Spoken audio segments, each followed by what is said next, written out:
Days before a critical meeting between the U.S. and Iran, Israeli Prime Minister Benjamin Netanyahu revealed what he told President Trump about stopping the regime's nuclear program. Well, Chris Mitchell has that story.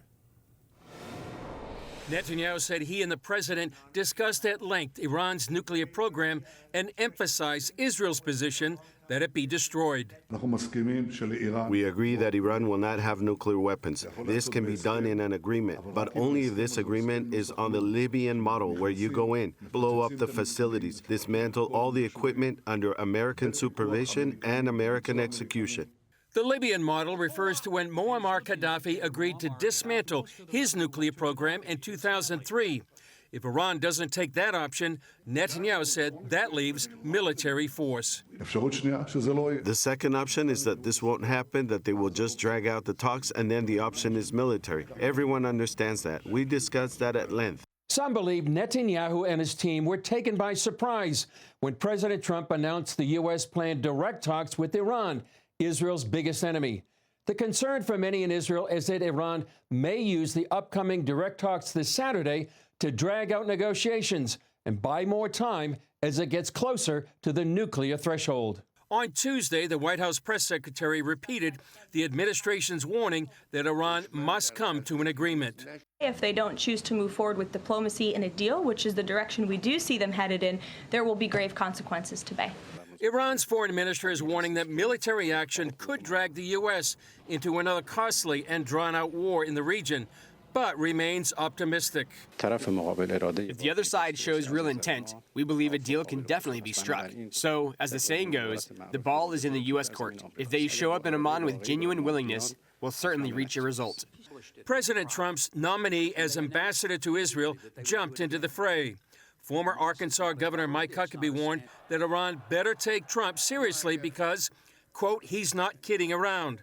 Huckabee suggested economic pressure is better than bombing, explaining that in Trump's first term, he didn't bomb them, he bankrupted them, and that's a more effective strategy.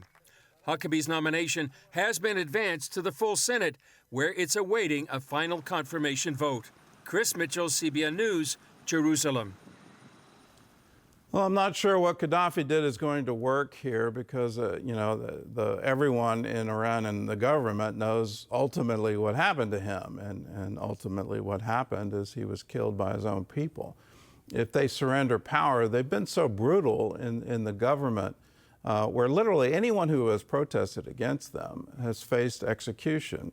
There was the famous Green Revolution, and to my absolute horror, snipers from the Iranian government were sent to fire on the protesters. They were unarmed.